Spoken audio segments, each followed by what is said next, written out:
Muy buenas, soy el doctor Oriol Lugo, doctor en psicología, y aquí estamos en un espacio más de entrevistas. Y hoy vamos a conocer a Ramón Nogueras. ¿Qué tal, Ramón? ¿Cómo estás? Bienvenido. Hola, encantado, Oriol. Un placer. Para mí también es un placer tenerte aquí, compañero de profesión. Te presento, tú eres psicólogo, profesor y divulgador, autor de 3 obras, como por ejemplo la más reciente, ¿no? Que es ¿Por qué pollas haces esto? Una guía para entender nuestro comportamiento, por qué creemos en mierdas, cómo nos engañamos a nosotros mismos, por qué compramos la burra, cómo nos persuadimos unos a otros. Me gustaría, Ramón, conocer un poquito tu historia, en primer lugar, cómo te entrases en el campo de la psicología y luego ya nos vamos a profundizar en tus obras y tus trabajos, si te parece. Bueno, pues como tantas cosas en la vida, yo en la psicología entro un poco de chamba, porque básicamente yo tenía dos vocaciones, la informática y la psicología. Ujú. Cuando me tocó acceder a la universidad, pues puse primero la carrera de informática, ingeniería informática, porque, bueno, pedían más nota. Y me cogieron y después de cogerme, al cabo de un par de años decidí que aquello pues no me interesaba, no quería dedicarme a eso. Entonces Ujú. probé mi otra posible vocación. Eh, que es la psicología, y me enamoré en primero de carrera en la Universidad de Granada, me enamoré de la carrera. Y Qué entonces bueno, pues ya me puse a estudiar la carrera, la acabé, empecé a ejercer inmediatamente conforme terminé y hasta el día de hoy. qué bueno, está estupendo. Además, también has estado en recursos humanos, has estado también formándote en este ámbito y luego el apartado también más de Muchos clínica, años. ¿no? O sea, has tocado muchos ámbitos dentro de Correcto. la psicología. Sí, soy un generalista, la verdad. He estado trabajando bastante años en consultoría en recursos humanos y en Ujú. organizaciones, en formación de habilidades, etcétera. Ujú. Y por otro lado, también llevo trabajando en consulta independiente desde el año 2001, que de hecho es como empecé. Yo empecé en un centro, el Centro de Psicología Liper, donde yo hice unas prácticas al final de la carrera Ujú. y me quedé allí un par de años hasta que me saqué el máster de recursos humanos y me trasladé a Madrid. Y aunque ha habido temporada, sobre todo cuando estaba más intensamente dedicado a los recursos humanos, que la consulta pues la he tenido mucho más de lado, que he llegado a lo mejor a tener pues solamente uno o dos casos al mismo tiempo, Ujú. pues luego en los últimos años ya volví con más intensidad, sobre todo a raíz de la crisis también, y cuando empecé con la consulta y con la docencia y la divulgación, que es a lo que Muy me bien, dedico yo ahora. Aunque bueno, la docencia universitaria, justo este ha sido mi último curso, lo he dejado para poder hacer más espacio a la consulta y a la divulgación. muy bien. Estabas, creo que, en varias escuelas de negocios y también en la UDG, ¿puede Sí, ser? exactamente. Estaba en la Universidad de Girona, estaba en el Institut Químic de Sarriá, Muy que bien, pertenece a la Ramon Llull, y he estado muy allí bien, un montón de años, porque en el Químic de Sarriá, pues yo creo que he estado desde 2018, me parece, muy y en bien. la Escuela Mediterránea desde el año 2012, o sea, casi una etapa larga, pero bueno, algo tenía que ceder y ha sido eso, porque ya no da el tiempo para todo y no da la vida para todo. Publicar libros, consulta privada, llevar negocio, ¿no? Siempre también tiene su qué. Exactamente, Hablemos de tus obras, exactamente. porque tienen títulos muy llamativos. Son títulos que yo creo que hacen que la gente se pare, que eso es bueno. Eso es bueno porque yo me paré en el Sí. FNAC con el segundo título, que es el de ¿Por qué creemos en mierdas? ¿Cómo nos engañamos a nosotros mismos? Y tengo que decir también que esa obra yo creo que llegó en un punto también muy importante, porque era el momento en el que todo el mundo estaba con la paranoia del virus, de todo lo que había sucedido, con lo cual creo que también ayudó, ¿no? A la gente a decir, bueno, a ver qué dice la ciencia, vamos a buscar fundamentos, ¿no? Sí, la verdad es que hubo bastante suerte, porque el libro de hecho salió 2 días antes de iniciar el confinamiento, así que mi experiencia como autor, mi primera vez como autor fue un mojón, porque yo ni firmas, ni presentaciones, ni San Jordi, ni feria del libro, ni hostias, yo todo metido en casa, me pegué desde marzo hasta junio prácticamente, así que nada, fue una mala experiencia, pero afortunadamente, en ese sentido, porque en lo demás, pues lógicamente el COVID no fue una cosa, la COVID no fue muy afortunada, pero es cierto que la aparición de toda esta gente con sus creencias estrambóticas sobre la COVID, las vacunas y demás, pues le dio al libro un foco mediático que a lo mejor, pues de otra forma, no hubiera tenido tanto. Ujú. Yo creo que de todas formas, dada la situación, es un tema que y se mantiene relevante, y de hecho me siguen pidiendo a menudo cuando me piden que vaya a dar alguna charla que hable sobre este tema, a pesar de que he dado esta charla ya 150 millones de veces. La tienes ya repetida, Entonces, ¿eh? pues yo creo que no pasa de moda, y ahora, por ejemplo, pues ahora están saliendo todas las teorías chaladas con el tema de si lo de Trump es un bulo y es un ataque Eh, de falsa bandera, no sé qué. Yo pensando, pero bueno, vamos a ver, con la tradición que tienen allí de dispararle a sus presidentes, que le han disparado un montón de presidentes, han matado 4 o 5 presidentes a tiro, a otros le han disparado sin llegar a matarlos. Es decir, ¿quién se ¿sabes? sorprende? Si es que no hay nada más americano que pegarle un tiro a tu presidente. Entonces no hace Está falta inventarse el pastel de conspiraciones. manzana, está el día del 4 de Claro. julio y luego dispararle a tu presidente. Y además la historia es muy reciente, quiero decir que a Reagan le pegaron un tiro en los Sí, 80 también, y le es verdad. dispararon, y ha habido muchísimos atentados. Y Sí, te digo Reagan, que es quizás el más reciente, o sea que yo supongo que ya iba tocando, pero bueno, cosas que sí, pasan. sí. Entonces, claro, yo creo que esto no pasa nunca de moda. De hecho, una de las coñas que tengo con la gente de la editorial Kailas es que tendríamos que hacer una edición revisada y ampliada para cubrir precisamente todas las cosas que han pasado desde que salió, porque el asalto al Capitolio, toda la movida de los antivacunas, Mm, la gente con la paranoia de la COVID, si la COVID es una conspiración, si no, todo lo que ha ido saliendo, todo el mm, tema de los bulos, que ahí es donde realmente se empieza a prestar atención a la difusión de los bulos por internet, etcétera, a raíz de la COVID y la desinformación sobre la salud, la tipa esta que decía que la nieve era de plástico. sí. Es que es el no parar. Y además, qué gracioso porque la gente, como te sacas el libro, pues la gente se cree que es algo así como la policía de las mierdas. Entonces la gente te manda todo tipo de cosas. Mira, mira, Ramón, lo que están haciendo. ¿Qué crees que voy a hacer yo? Yo voy a ir y les voy a llamar y voy a decirle, oye, desiste de esta gilipollas que está. ¿Qué sé? O sea, Ahora hace poco, Ramón, vi una que también a lo mejor te sorprende, que es Los pájaros no existen. No sé si esta la has escuchado. sí, que son drones o algo así, ¿verdad? Son robots, son drones, que dices, madre mía, ya a otro nivel, ¿eh?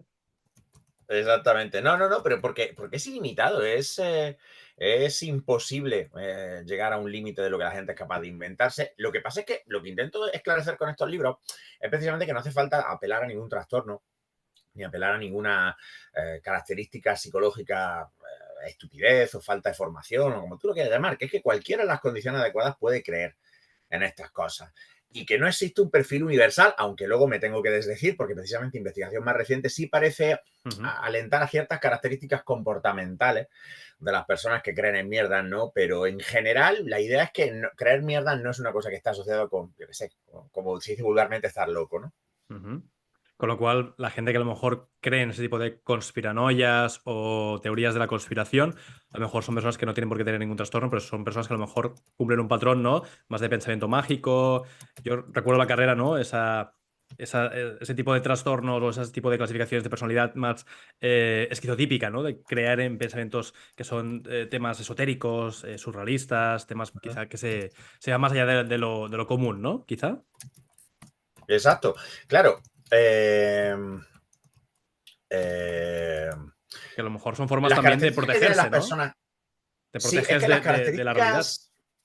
las características que tienen las personas que creen en mierda son características de personalidad si entendemos la personalidad como una motivación. Ujú, Entonces, hay un artículo muy interesante del año pasado, ¿no? Que sobre el que escribí en la newsletter, que muestra que las personas que tienden a creer en estas cosas tienen, digamos, tres rasgos muy marcados en cuanto a, llamemos su personalidad, pero no en el sentido habitual de los rasgos del Big Five, sino en tres motivaciones que se ven muy impulsados a intentar cubrir y las creencias en este sentido les sirven.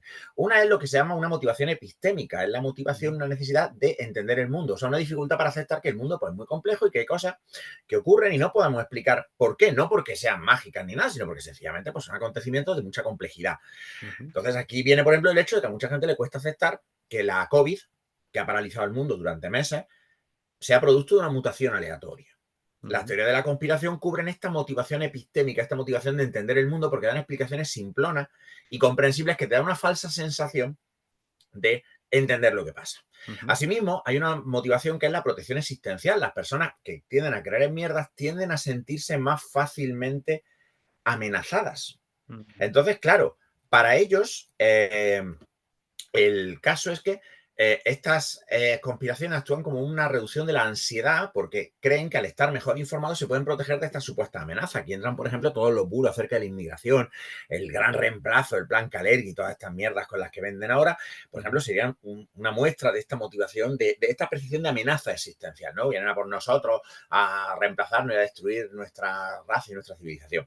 Un tercer aspecto es además la necesidad de sentir superioridad grupal. Tú fíjate que las teorías de la conspiración te hacen sentir que eres parte de un grupo de elegidos, de gente muy lista, gente que sabe mucho y que muchas veces hablan de nosotros, de los que no compartimos su idea de mierda, en términos muy despectivos, ¿no? Somos los borregos, los covidiotas, nos llaman. Sí. La misma gente que lleva diciendo años que nos vamos a morir ya mañana pasado por las vacunas, son los que nos llaman covidiotas, durmientes, borregos. Durmientes. Pues esa necesidad de pertenencia a un grupo con el que sentirte superior también la cubren las teorías conspirativas. Entonces, claro, si entendemos esa personalidad como un conjunto de motivaciones más que como rasgos, en ese caso sí podríamos identificar un patrón, pero fíjate que no está relacionado ni con estudios, ni inteligencia, nada. También se ha encontrado alguna investigación que lo relaciona con la impulsividad, lo cual pues tiene sentido. Es decir, si eres una persona poco propensa a reflexionar antes de actuar, pues probablemente no aceptes más fácilmente informaciones falsas sin pararte a considerar si son correctas o no. Eso tiene cierto sentido, pero el efecto tampoco era muy grande, es decir, la relación era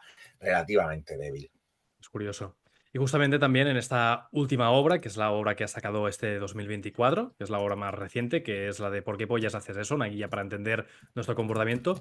Sería como una especie como también de continuación, de comprender más ese trasfondo humano que nos lleva, ¿no? A lo mejor a tomar ese tipo de decisiones que a lo mejor son más erróneas o más impulsivas.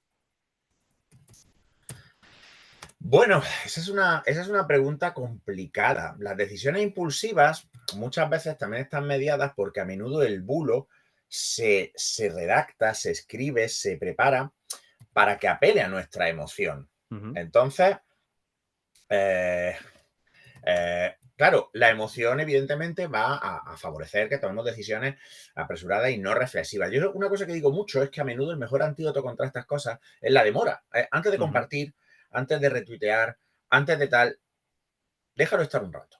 claro. Porque muchas veces cuando le damos una vuelta, ya empezamos a pensar, hostia, igual me lo debería leer, en vez de compartir solo basándome en el titular. Y muchas Ujú, veces veré que el cuerpo del artículo dice una cosa contraria a la del titular. O a lo mejor resulta que, aunque haya congruencia entre lo que dice el titular y lo que dice la noticia, encontraré agujeros ujú, o fallos en la lógica.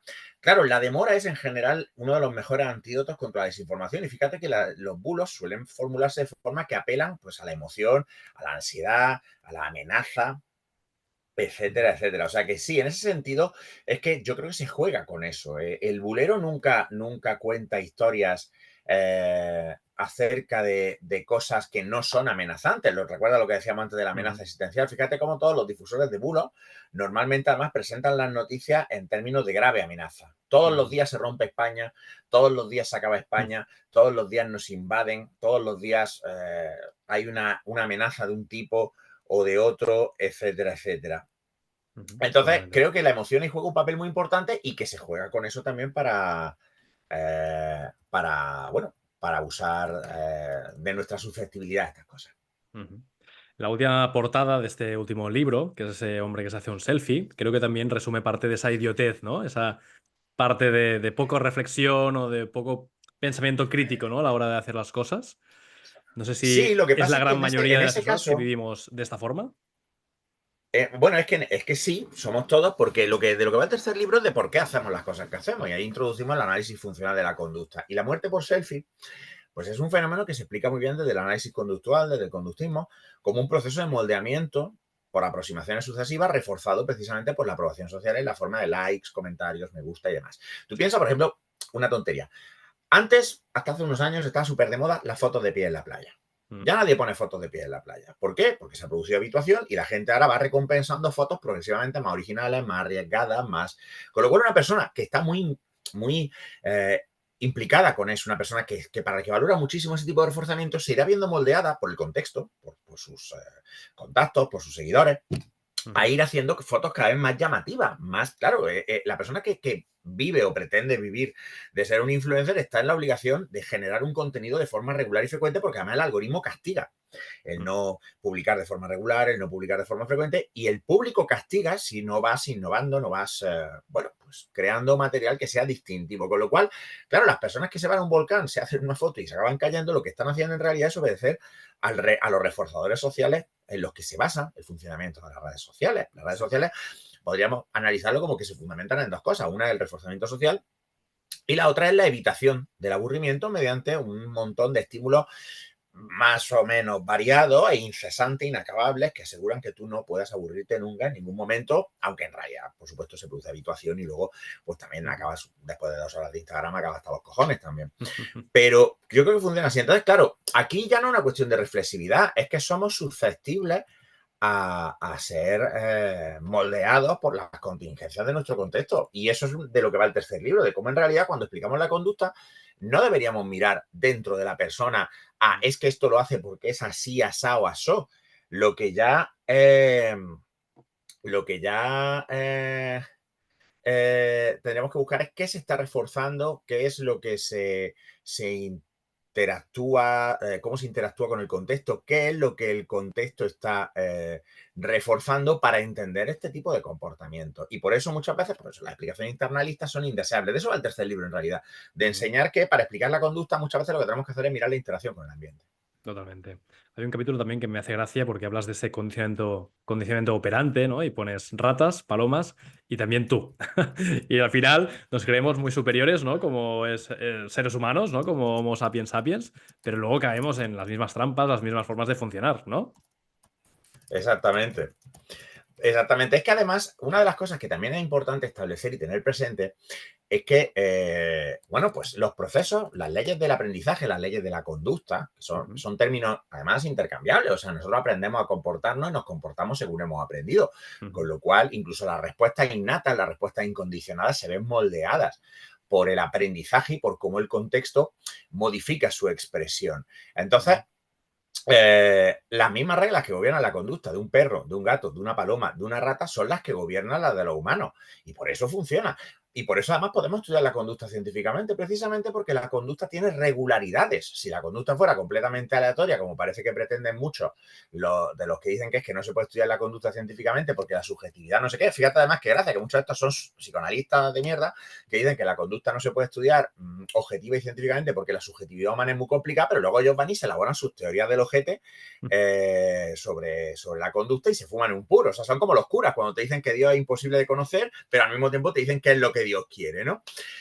Entonces, la única diferencia real que tenemos los humanos con otras especies es la conducta verbal, es nuestra capacidad de hablar y hablarnos, o sea, de pensar, si entendemos al menos parte del pensamiento como una conducta verbal, Ujú. ¿vale? Que es lo que opinamos los conductistas, que el pensamiento y los eventos internos o encubiertos o no visibles, cuando tú piensas, cuando tú imaginas, cuando tú rememoras, no son conductas diferentes de cuando tú haces algo visible y manifiesto. Eso de que el conductismo niega la existencia de los fenómenos psíquicos no visibles es mentira. El conductismo lo estudia y lo estudia intensamente. Lo que pasa es que, claro, esa diferencia no es una diferencia no es una diferencia cualitativa, es una diferencia de grado. O sea, decir, vale, nosotros tenemos un repertorio conductual que otras especies no tienen, igual que otras especies tienen repertorios que nosotros no tenemos. Nosotros hay Correcto. muchas cosas que no podemos percibir y que otros animales sí pueden percibir y Exacto. ajustar su conducta. Los perros ven moldeada su conducta por estímulos olfativos que nosotros no percibimos, estímulos auditivos, y Ujú. nosotros, en cambio, pues podemos transmitir información por reglas verbales de una forma que sepamos hasta ahora, porque ya hay instancias, por ejemplo, de que a lo mejor algunas especies tienen un lenguaje más complejo de lo que nosotros en un momento habíamos pensado. Habrá que ver dónde para eso. Y sabemos que otros primates pueden enseñar a usar herramientas a otros Correcto. congéneres de su especie, cumpliendo entonces la misma función, que no la misma morfología, que las reglas verbales. Lo que pasa es que, claro, las reglas verbales son una herramienta muy potente y por eso también muchas veces ese lenguaje, esa capacidad verbal está a la raíz de muchos problemas psicológicos. ¿Cómo podemos, Ramón, empezar a utilizar ese conductismo a favor de nuestro día a día, de rutinas que sean, que nos ayuden, ¿no? A crecer o a poder también obtener aquello que realmente sí queremos en lugar de lo que no queremos? Vale, bueno, aquí normalmente solemos hablar en términos de hábitos, sobre todo, Ujú, ¿no? De cómo adquirir hábitos y de cómo cambiar los hábitos que tenemos. Y aquí lo primero que tenemos que encontrar es precisamente el reforzador. ¿Qué es lo que está manteniendo la conducta de que no queremos mantener? ¿Por qué hacemos las cosas que no hacemos? Que hacemos, perdón, muchas veces es una cuestión de reforzadores. ujú. Entonces, ¿cómo puedo reforzar yo, analizar mi entorno y decir, cómo puedo reforzar yo aquellas cosas que son las que yo quiero realizar y cómo puedo dejar de reforzar las que a mí a lo mejor no me interesan tanto o las que no me gusta tanto hacer o las que yo querría cambiar?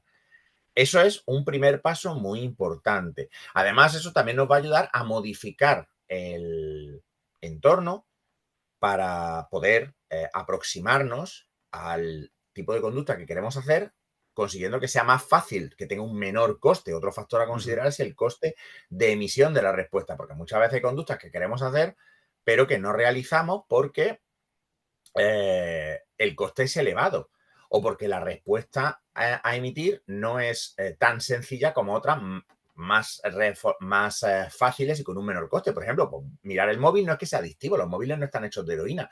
Lo que pasa es que los móviles tienen un coste de emisión de respuesta muy bajo. Mm. Es muy fácil mirar el móvil. Además, hay muchos contextos en los que es muy fácil mirar el móvil en vez de, por ejemplo, leer un libro, aunque leer un libro pueda ser más reforzante. Entonces, muchas veces también elegimos el reforzador más accesible, aunque su valor sea menor que el de otros reforzadores, pero que cuestan más de conseguir. No sé si estoy Sí, contestando totalmente. bien lo que tú Que querías esto nos decir. lleva también a las adicciones a las pantallas, que es uno de los grandes problemas que estamos viendo hoy en día en la sociedad. Que vemos gente, por ejemplo, que a lo mejor se pasa más de 6 y 8 horas delante de una pantalla y no es trabajo, que es simplemente ocio o adicción. A ver,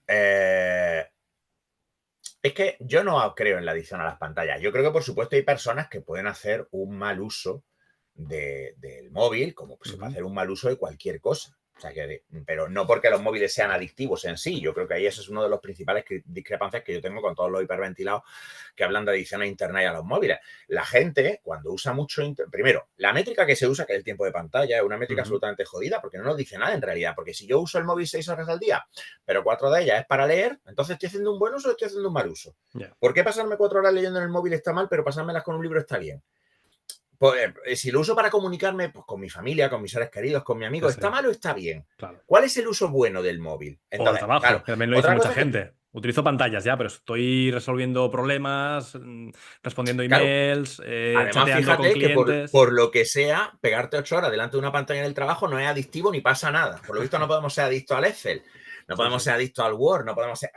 Está fatal definido. Ya. Claro, ¿qué pasa? Que siempre tenemos que tener un pánico moral. Ahora, puede haber gente que haga un uso problemático del móvil o que diga que, joder, que tengo dificultades, que me paso tiempo usando el móvil y entonces no hago cosas que yo querría hacer porque eso puede ocurrir, por supuesto, pero fíjate que igual que también, por ejemplo, hay gente que hace mal uso del ejercicio. Estos los denominamos vigoréxicos Sí. y no por eso decimos que el ejercicio habría que prohibirlo ni que sea adictivo. Eso es una gilipollez.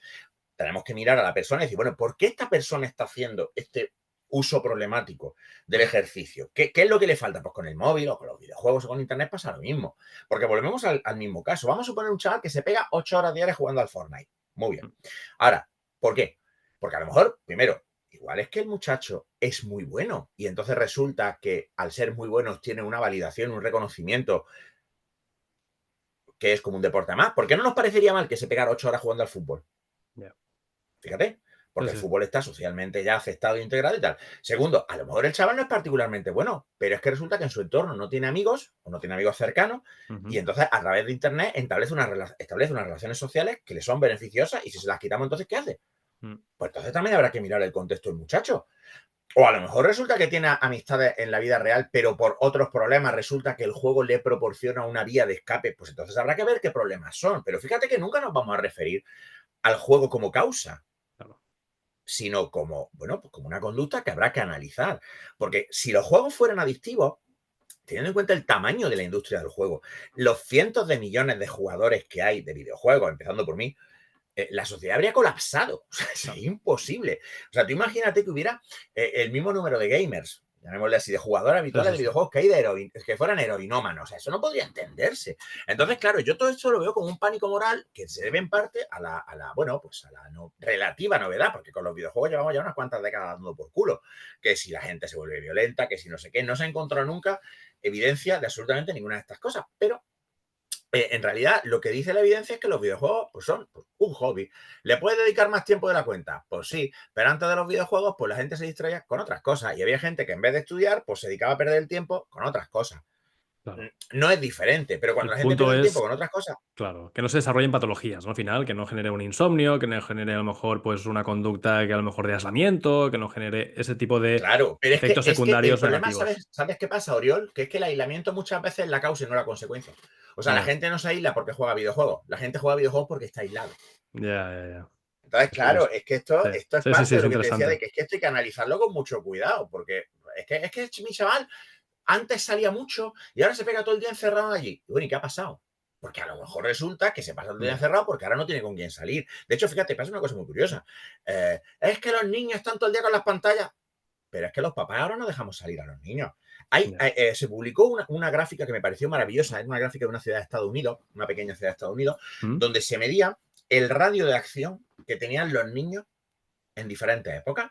Entonces, a Ujú. finales del siglo XIX, principios del XX, los niños tenían radiación de kilómetros. O sea, el niño se echaba a la calle y se iba a jugar por ahí, además, muchas veces pues, a descampado, a la afuera de la ciudad, en la naturaleza, lo que sea. A medida que han ido pasando los años, el radio de acción de un niño, la cantidad de Curioso. tiempo que un niño pasa sin supervisarse, y yo esto lo veo con mis propias hijas. Yo tengo una hija de 11 y una de 8. Con 8 o 11 años yo me bajaba a la calle a jugar y me echaba las horas muertas jugando con otros niños. Mm, Hoy día eso no se hace. no. Entonces, si tú quieres que el niño esté en casa, entonces resulta que, claro, el niño tendrá que hacer algo. ¿Y cuál es la salida fácil muchas veces? Ponerlo delante de la tele, ponerlo delante de un ordenador, ponerlo delante de una tablet, ponerlo delante de un móvil. Pero eso no es porque la pantalla sea adictiva. Eso se lo estás dando tú. Vamos a no Ya. hacernos trampas Es solitarios. O algo más sea, como cultural social, ¿no? Quizá. Es como que la sociedad ha efectivamente. cambiado. Es que, claro, los niños están todo el día con las pantallas. Bueno, es que a lo mejor tú estás adiestrando a tu hijo desde que era pequeño a estar con la pantalla porque cada vez que ibas a comer con tus amigos tú le dabas al niño la tablet para que no molestara. Pues mira, yo no me voy a proponer como modelo de nada, pero yo jamás a mis niñas le he dado una pantalla para que no den por el culo en las comidas y resulta pues que no se pasan todo el día. Y la mayor, que ahora tiene un móvil justo, pues tiene el móvil con unos controles parentales, unas Ujú. limitaciones, etcétera. Y bueno, pues lo puede usar para chatear con su amiga o puede mirar un poquito alguna cosa, pero hace un uso tan razonable como el de cualquiera. De hecho, mi hija no puede usar el móvil más de 2 horas al día, que es bastante menos de lo que probablemente muchos de estos hiperventilados pasan en Twitter. Sí. Entonces, yo qué sé, ¿qué quieres que te diga? Creo que a lo mejor primero tenemos que mirar cómo usamos nosotros el móvil antes de ponernos a chillar con respecto a los niños. Y recordemos una cosa, si un niño tiene acceso irrestricto a Internet, Mm. es porque un adulto le da el dispositivo, un adulto le paga la conexión a Internet Sí, y un sí. adulto no le supervisa. Cuidado, que aquí también hay mucho culpar al aparato de la dejación de responsabilidad de los padres. Pues no, mis hijas tienen acceso a Internet en mi casa, pero lo hacen desde un ordenador que es mío, que yo tengo pleno acceso, yo puedo ver todo lo que ellas acceden y yo les Correcto. puedo poner límites de tiempo, de uso, etcétera. Y mis hijas pues tienen un tiempo máximo para ver la tele o para ver el ordenador y cuando se acaba Ujú. el tiempo pues tienen que buscarse otra cosa que hacer.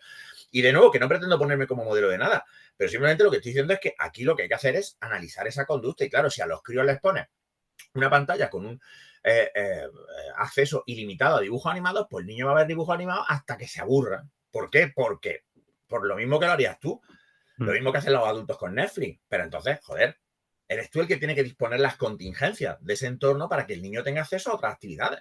Exacto. Esa es tu Sí, sí. responsabilidad como padre. Esto lo remarcamos mucho en consulta, pero es lo que tú dices, ¿no? A veces es más fácil culpar a la Efectivamente. tecnología que no al propio individuo o sujeto.